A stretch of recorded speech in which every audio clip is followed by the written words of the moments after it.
Bismillahirrahmanirrahim. Alhamdulillahirabbil alamin. Allahumma shalli wa sallim wa barik ala sayyidina Muhammadin amma ba'du. Assalamualaikum warahmatullahi wabarakatuh. Teman-teman yang dirahmati Allah, tentu pernah dengar istilah salat isyraq. Salat isyraq itu salat sunnah yang dikerjakan ketika matahari terbit bagi orang-orang yang salat subuh berjamaah kemudian dilanjutkan dengan zikir sampai matahari terbit. Tapi teman-teman yang dirahmati Allah, tahukah Anda bahwa tidak semua ulama bersepakat tentang adanya sholat isyraq? Jadi sebagian ulama justru melihat sholat isyraq itu tidak ada. Yang ada pada waktu matahari terbit atau matahari mulai meninggi meninggalkan ufuk, itu bukan sholat isyraq tapi namanya sholat duha. Tapi memang sebahagian lagi ternyata ya tetap mengatakan sholat isyraq itu ada. Sholat isyraq adalah sholat yang sunnah, yang tersendiri sebabnya karena terbit matahari bagi orang yang sholat subuh berjamaah sambil dilanjutkan dengan berzikir. Dan itu ditetapkan oleh sabda Nabi Muhammad SAW. Dua pendapat ini akan kita bahas pada video kali ini. Teman-teman yang dirahmati Allah, sholat isyraq itu kata sebahagian atau mungkin kita bisa bilang kebanyakan ulama Syafi'i, sholat isyraq itu adalah sholat duha. Jadi sejatinya sholat isyraq itu tidak ada, itu cuman nama beda dari sholat duha, tapi sejatinya dia sholat duha begitu. Ini yang disebutkan oleh Imam Al-Qalyubi dalam hasyiahnya, dalam kitab hasyiah yang hasyiah ala syarhil mahalli ala minhajit talibin. Beliau mengatakan ad-duha ketika menjelaskan sholat duha. Sholat duha adalah sholat awwabin. Nama lain daripada sholat duha, sholat awwabin, wa sholatul isyraq, dan juga sholat isyraq begitu. Sholat duha juga adalah sholat isyraq alal mu'tamad, menurut pendapat yang mu'tamad, yang memang layak untuk dipegang, pendapat yang kuat menurut Imam Ar-Ramli dan juga Imam Az-Zayadi. Wakila akan tetapi dikatakan kama fil Ihya, sebagaimana dalam kitab Ihya Ulumuddin maksudnya, innaha sholatu rak'ataini inda irtifa'i syams. Dia adalah sholat yang khusus sunnah yang dilakukan ketika matahari mulai meninggi, artinya selepas terbit dari matahari begitu. Jadi dalam pandangan Asy-Syafi'iyah memang ada dua pendapat. Ihya Ulumuddin Al-Ghazali mengatakan bahwa sholat isyraq itu ada begitu, dan sebahagian lagi ulama mengatakan sholat isyraq itu enggak ada, yang ada itu sholat sunnah duha. Kalaupun dia ngerjainnya ketika waktu yang dimana orang bilang isyraq, itu namanya sholat duha di awal waktu banget begitu. Jadi ini salah satu pendapat dari kalangan Asy-Syafi'iyah.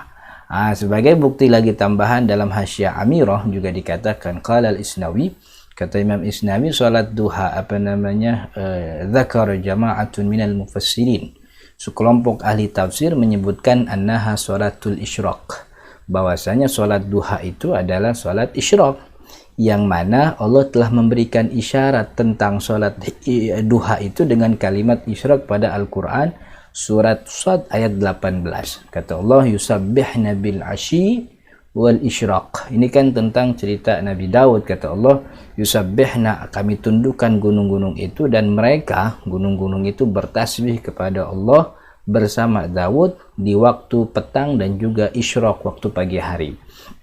Ayyusallin, dalam bertasbih itu artinya juga melakukan sholat bagi Nabi Daud alaihissalam. Walakin fil Ihya, kemudian dijelaskan juga dalam pandangan Imam Al-Ghazali dari kitab Ihya Ulumuddinnya, bahwasanya sholat duha itu berbeda dengan sholat isyraq. Sholat isyraq itu sholat sunnah tersendiri khusus yang dilakukan ketika matahari mulai meninggi, bukan ketika terbit, karena kalau ketika terbit kan waktu terlarang ya, kata Imam Al-Ghazali, inda zawali waktul karaha, ketika waktu larangan itu sudah hilang. Kan dilarang kita melakukan sholat ketika matahari baru terbit, artinya baru terbit cuman setengah, seperdelapan, sepertiga. Jadi baru boleh sholat tuh ketika matahari sebulatan semua itu sudah muncul di atas ufuk begitu. Nah, artinya dalam pandangan ini sholat isyraq itu memang cuma nama lain daripada sholat duha begitu. Dan ini yang disebutkan dalam Imam Al-Isnawi bilang ini dari ulama ahli tafsir, dan kita sebutkan ini ternyata ada memang mufassir, salah satunya Imam At-Tabari, ketika menjelaskan surat Shad ayat 18 itu Imam At-Tabari kemudian meriwayatkan dari Ibnu Abbas bahwasanya beliau diceritakan oleh Ummu Hani binti Abi Thalib. Ummu Hani ini sepupunya Nabi Muhammad SAW, tentang Nabi Muhammad yang melakukan sholat duha 8 rakaat ketika Fathu Makkah. Jadi ketika hari Fathu Makkah, Nabi Muhammad masuk rumahnya Ummu Hani, beliau sholat di situ 8 rakaat. Begitu. Kemudian Ibnu Abbas mengatakan, faqad zanantu anna li hadhihi sa'ah shalah. Saya sudah menduga, saya sudah kira bahwa di jam ini nih memang di pagi ini memang ada kesunahan sholat. Sebagaimana Allah mengatakan yusabbihna bil asyi wal isyraq. Jadi Allah menyebut al-isyraq itu kemudian ditafsiri oleh para sahabat itu adalah sholat duha. Ini yang menjadikan dasar bahwa yang namanya sholat isyraq itu bukan sholat sendiri, dia adalah nama lain daripada sholat duha. Jadi sejatinya tidak ada sholat isyraq, yang adanya tuh sholat duha di awal waktu banget gitu. Karena sholat isyraq yang disebutkan dalam Al-Quran itu, kalimat isyraq itu diartikan sebagai sholat duha oleh para sahabat termasuk Sayyidina Ibnu Abbas, dan kita tahu bahwa Sayyidina Ibnu Abbas itu turjumanul Quran, ahlinya tafsir Al-Quran ya Sayyidina Ibnu Abbas radhiyallahu anhu. Jadi ini pendapat yang mendasari bahwa sholat isyraq itu bukan sholat sendiri, tapi dia adalah sholat duha, karena waktunya yang sama dan fadilah yang disebutkan dalam hadis bahwa Nabi Muhammad mengatakan fadilahnya haji dan umroh itu pun terjadi pada sholat duha. Jadi waktunya waktu duha, fadilahnya pun sama, ditambah lagi bahwa kalimat Allah dalam Al-Quran tentang yusabbihna bil asyi wal isyraq itu ditafsir oleh banyak ulama tafsir bahwa itu maksudnya adalah sholat duha.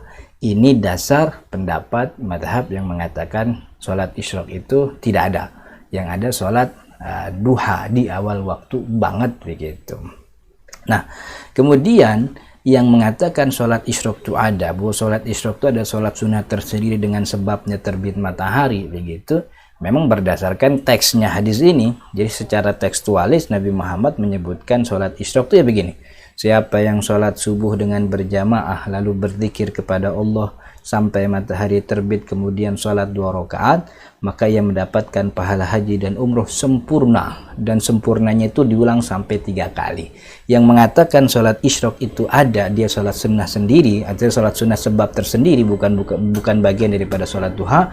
Salah satunya Imam Al-Ghazali dan juga salah satunya Imam Nawawi Banten. Ulama Nusantara kita, Imam Nawawi Banten dalam kitabnya Nihayatuz Zain, beliau juga mengamini bahwa sholat isyraq adalah sholat sunnah dengan sebab terbitnya matahari, dan dia bukan sholat duha begitu ya.